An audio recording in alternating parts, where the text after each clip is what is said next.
Jadi kita harus memulai itu bagaimana cara pemahaman dalam tradisi Yahudi terhadap teks tersebut, terutama berkaitan dengan konteks nubuatan Alkitab tentang nabi itu dalam kitab Ulangan pasal 18 ayat 18. Jadi ini yang harus kita pahami dulu.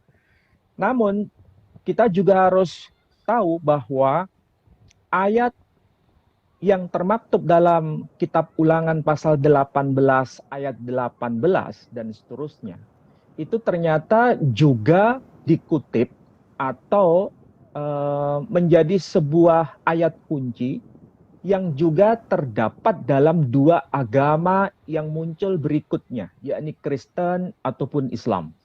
Nah, dalam konteks ini saya mulai dulu dari Perjanjian Lama atau yang disebut sebagai Tanah Torah, Nevi'im, Ketuvim, khususnya dalam pandangan umum.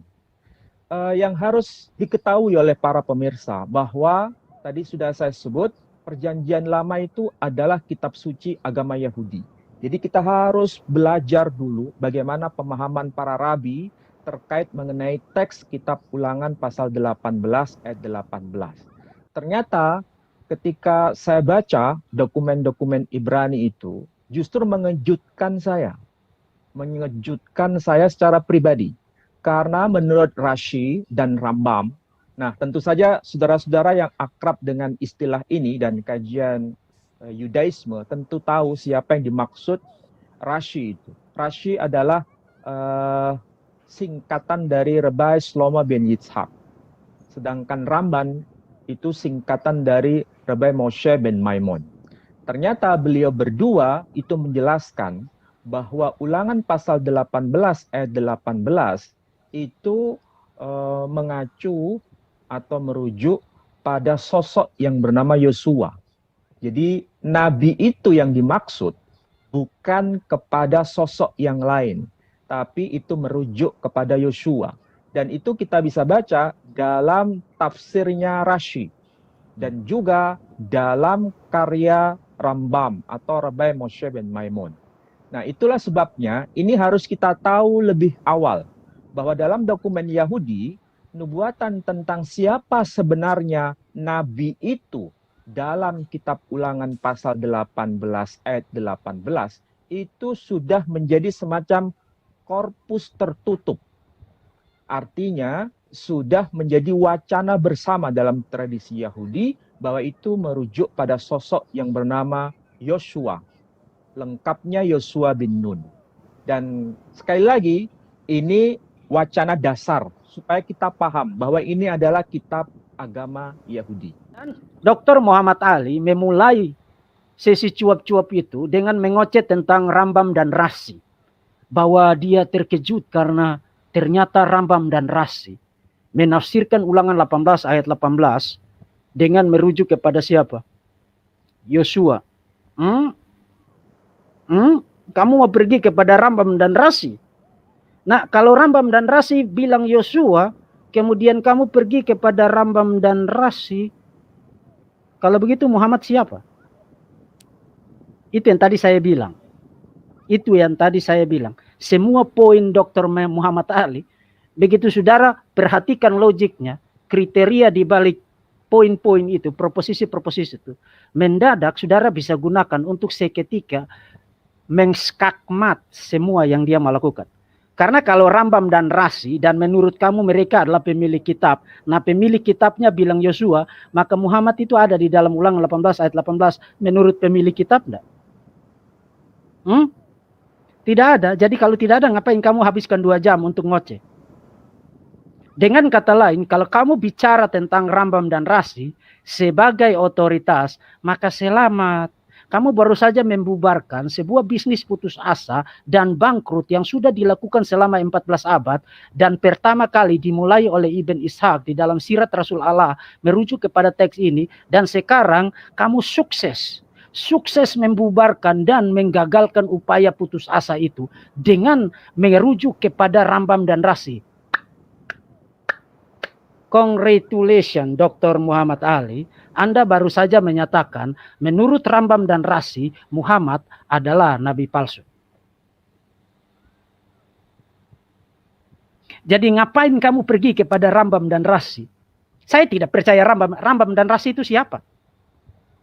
Tarik mereka ada di hadapan saya dan saya sikat mereka. Saya tidak percaya mereka sebagai otoritas. Tapi karena Anda pergi kepada Rambam dan Rasi, maka secara implikasi logis, dengan menjadikan mereka sebagai rujukan, dan kalau Anda menerima otoritas mereka, maka selamat. Silakan bubarkan upaya putus asa itu. Karena menurut Rambam dan Rasi, Nabi seperti Musa, di dalam Ulangan 18 ayat 18, adalah Yosua, dan karena itu pasti bukan Muhammad. Selesai. Saya sudah bilang, saya tidak punya beban pembuktian sekarang untuk membuktikan itu Yesus. Karena itu arena yang lain, itu medan laga yang lain. Kalau kita ada di medan laga yang lain itu, maka saya akan buktikan dengan excellent, dengan secara eksegetikal, secara teologikal, secara logikal, bahwa Ulangan 18 ayat 18 bicara tentang Yesus. Tapi itu medan laga yang lain. Kita sekarang sedang bicara tentang burden of proof. Beban pembuktian yang ada di pundak kalian yang datang menunjuk jari kepada teks ini. Dan selamat. Dengan mengutip Rambam dan Rasi, kamu baru saja membubarkan bisnis putus asa selama 14 abad. Thank you.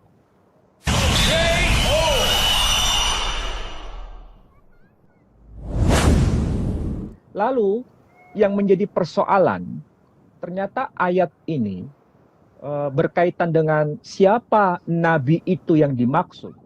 Ternyata diperdebatkan dalam agama-agama lain, terutama Kristen dan Islam.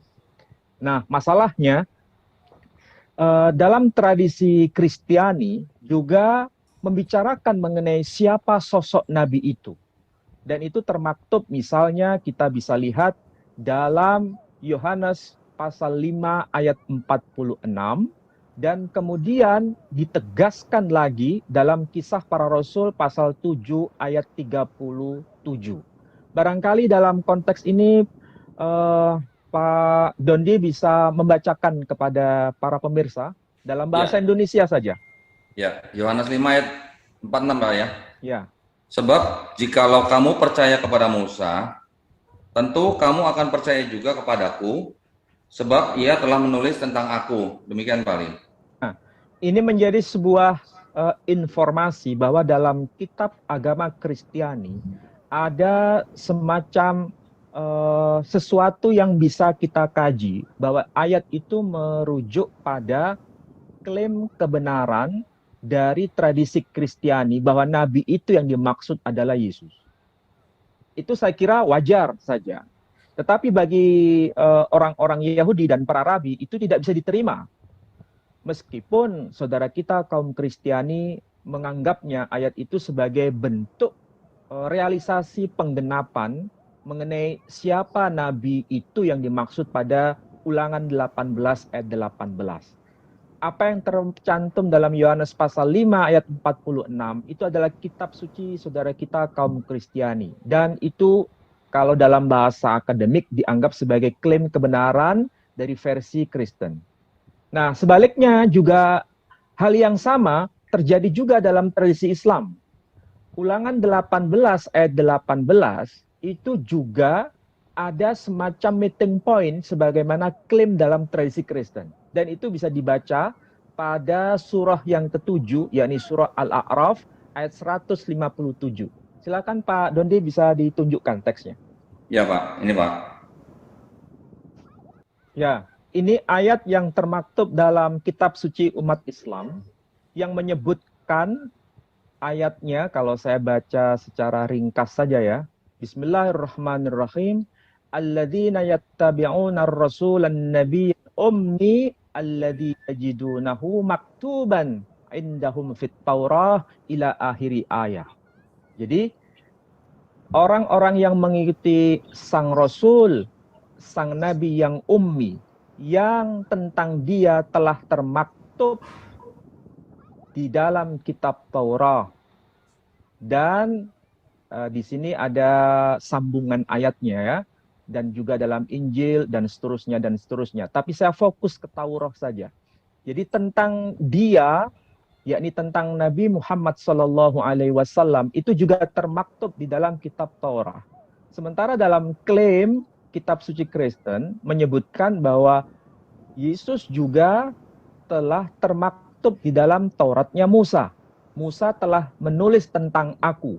Ini sebetulnya sama-sama merupakan sebuah dokumen yang ada dalam tradisi Kristen, kitab suci Kristen dan kitab suci Islam. Saya kira ini wajar. Kenapa? Karena kedua belah pihak mencoba untuk melegitimasi terhadap apa yang termaktub dalam kitab Ulangan pasal 18 ayat 18. Cuma masalahnya, klaim itu kan harus diuji. Apakah benar itu mengacu pada sosok pribadi yang bernama Yesus atau sosok yang mengacu pada Muhammad Sallallahu Alaihi Wasallam? Dan tentu saja itu menjadi perdebatan yang selama ini terus digaungkan. Nah, masalahnya kalau itu ditujukan kepada Yesus, apakah itu bisa dipertanggungjawabkan? Karena di dalam Ulangan pasal 34 ayat 10 menegaskan bahwa tidak ada seorang nabi seperti Musa di kalangan Bani Israel. Nah, itu yang menjadi sesuatu pertimbangan bila klaim itu dianggap benar. Nah, sementara dalam tradisi Islam, tentu saja ayatnya tadi sudah saya baca dan kita juga menyaksikannya, klaim itu juga ada dalam tradisi Islam. Nah, mana yang lebih tepat di antara klaim-klaim itu, klaim kebenaran itu? Meskipun orang-orang Yahudi tidak bisa menerima klaim Kristiani maupun klaim keislaman. Tetapi di antara umat Kristen dan umat Muslim tentu saja itu memperdebatkan siapa yang layak untuk mendapatkan justifikasi berdasarkan teks itu. Nah, ternyata ketika saya lihat dalam Sefer Devarim, pasal yang ke-18, ayat yang ke-18, itu disebutkan mengacu pada satu sosok saja.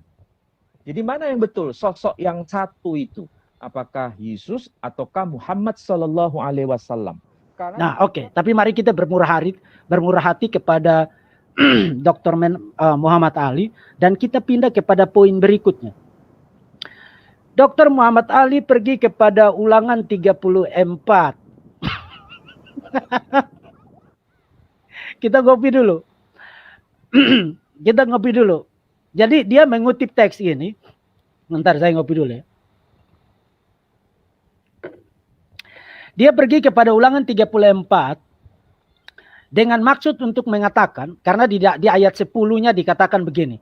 Seperti Musa yang dikenal Tuhan di situ tetragrammaton, dengan berhadapan muka, tidak ada lagi nabi yang bangkit di antara orang Israel, among the Israelites, di antara orang Israel. Nah, ini apa maksudnya, Pak Menakem Ali?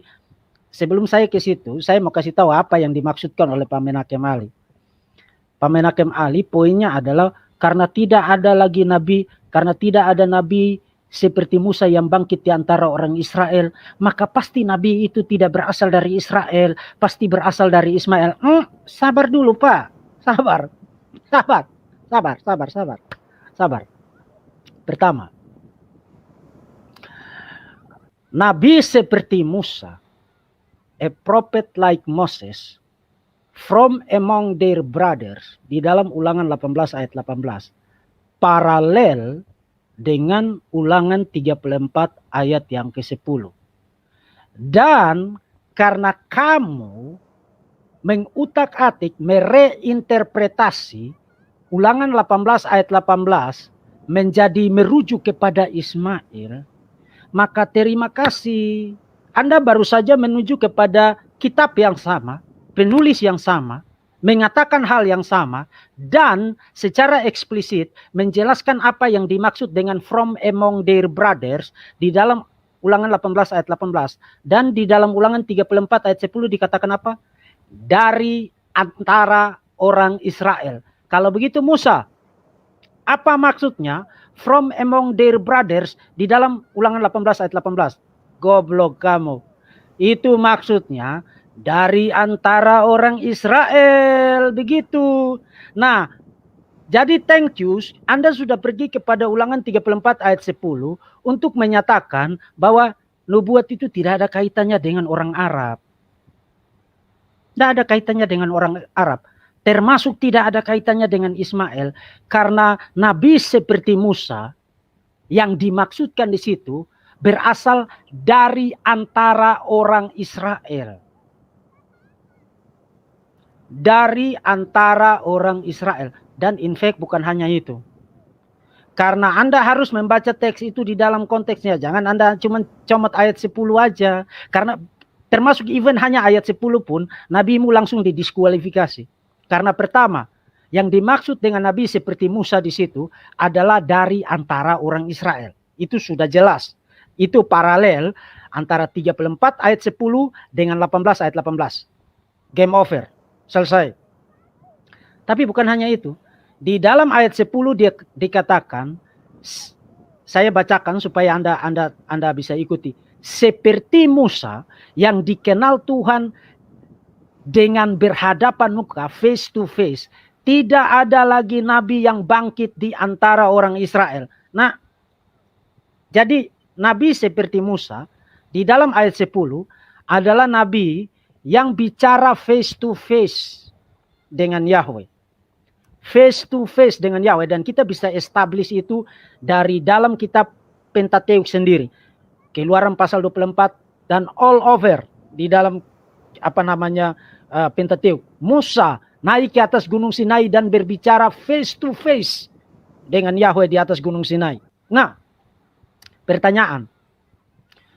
Kasih tahu saya, kapan Muhammad pernah bicara face to face dengan Allah Subhanahu wa taala? Tidak pernah.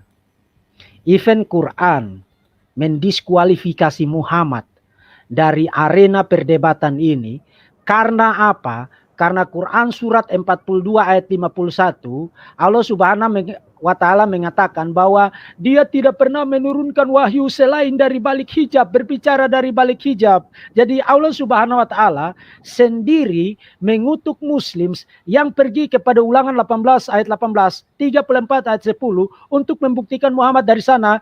Allah Subhanahu wa taala, goblok, jangan pergi ke sana, kamu sedang mencekik saya. Karena apa? Karena di dalam ayat itu Musa face to face berbicara dengan Yahweh. Saya tidak pernah bicara face to face dengan Muhammad. Dengan kata lain, apa yang dibuktikan oleh Muhammad Ali? Dia bukan hanya mendiskualifikasi Muhammad dari arena perdebatan, tapi dia baru saja membuktikan bahwa Yahweh di dalam Ulangan 34 ayat 10 bukanlah Allah Subhanahu wa taala, karena tidak pernah di dalam sejarah pewahyuan Allah Subhanahu wa taala berbicara face to face ketika menurunkan wahyu. Never. Tapi bukan hanya itu. Kamu harus baca sampai dengan ayat 12. Karena ayat 10, ayat 11, ayat 12, Ulangan 34 membentuk kriteria-kriteria dari a prophet like Moses. Pertama itu face to face, harus face to face berbicara dengan Musa, dengan Yahweh. Face to face. Muhammad didiskualifikasi, terbukti Allah Subhanahu wa taala bukanlah Yahweh di dalam Ulangan 34. Kedua, dia harus melakukan mujizat-mujizat seperti yang dilakukan Musa di Mesir. Saudara tahu, kalau kita baca di dalam ayat 11, dalam hal segala tanda dan mujizat yang dilakukan atas perintah Tuhan di tanah Mesir terhadap Firaun dan terhadap semua pegawainya dan seluruh negerinya, dan dalam hal segala perbuatan kekuasaan dan segala kedahsyatan yang besar yang dilakukan Musa di depan seluruh Israel. Dengan kata lain, untuk menjadi a prophet like Moses, you harus melakukan mujizat-mujizat seperti yang dilakukan oleh Moses. Pertanyaan, apa mujizat yang dilakukan oleh Muhammad? Jangan bicara tentang bulan yang terbelah itu. Otakmu yang terbelah untuk menuju kepada itu mujizat paling dangdut di dalam sejarah kedangdutan. Memalukan sekali kalau kamu pergi kepada bulan yang terbelah itu. Memalukan sekali, jangan pergi ke situ. Tidak ada satupun mujizat yang dilakukan oleh Muhammad. Tidak ada. Nah, kamu bilang, oh ya Quran adalah... Di dalam Ulangan 34 itu tidak bicara tentang mujizat yang berupa buku. Dia bicara tentang konteks yang spesifik. mujizat-mujizat yang dilakukan di tanah Mesir. Artinya perbuatan-perbuatan ajaib, bukan buku yang katanya turun dari surga itu, bukan. Dan Muhammad tidak pernah melakukan satu pun mujizat. In fact, di dalam Quran disangkali berkali-kali bahwa Muhammad melakukan mujizat. Berkali-kali disangkali. Karena orang-orang terus-menerus menantang Muhammad. Ayo, even kalau saudara baca surat 28 ayat 48, mereka bilang begini. Ini Quran surat 28 ayat 48. Maka ketika telah datang kepada mereka kebenaran dalam kurung Quran dari sisi kami, maka mereka berkata, mengapa tidak diberikan kepadanya Muhammad seperti yang telah diberikan kepada Musa dahulu? Dengan kata lain, even orang-orang pada masa Muhammad juga tahu untuk disebut sebagai prophet, seorang nabi, you harus melakukan mujizat seperti Musa. Kriteria yang sama yang terdapat di dalam Ulangan 34 ayat yang ke-11 dan ayat yang ke-12. Dan apa jawabannya? Apa jawabannya? Di dalam ayat itu dikatakan begini. Bukankah mereka itu telah ingkar kepada apa yang diberikan kepada Musa dulu? Mereka dulu berkata Musa dan Harun adalah dua penyihir yang bantu-membantu. Dan mereka juga berkata sesungguhnya kami sama sekali tidak mempercayai masing-masing itu. Dengan kata lain Allah Subhanahu wa taala, saya tidak mau lakukan lagi karena dulu kamu tidak percaya. Bahkan kamu baca ayat-ayat Quranik yang lain, berkali-kali Allah Subhanahu wa taala suruh Muhammad untuk kasih tahu orang-orang yang tantang dia bikin mujizat, kasih tahu mereka, saya hanya orang yang memberikan peringatan. Hanya memberikan warning, hanya simply warner. That's it. Artinya apa? Artinya apa? Artinya Muhammad tidak melakukan satupun mujizat. Dan itu diakui oleh Muslim scholars di dalam jurnal-jurnal akademik. Tidak ada satupun mujizat yang dilakukan oleh Muhammad. Jadi, thank you Dr. Muhammad Ali. Anda sudah pergi kepada Ulangan 34. Ayat 10 di dalam konteksnya 10, 11, 12. Mengandung kriteria-kriteria mengenai a prophet like Moses from among the Israelites. Dari orang-orang Israel, Muhammad didiskualifikasi, langsung coret merah. Berbicara face to face, bukan hanya Muhammad didiskualifikasi kali ini, tapi Allah Subhanahu wa taala juga didiskualifikasi, coret merah. Melakukan tanda-tanda ajaib, Muhammad didiskualifikasi. Jadi, dengan menunjuk jari kepada Ulangan 34 ayat 10, Dr. Muhammad Ali berhasil membuktikan. Pertama, tidak ada nubuat mengenai Muhammad di dalam teks itu. Kedua, Dr. Muhammad Ali mendiskualifikasi nabinya dari arena perdebatan. Ketiga, bukan hanya nabinya yang dia diskualifikasi, Dr. Muhammad Ali mendiskualifikasi Allah Subhanahu wa taala dari arena perdebatan. Thank you.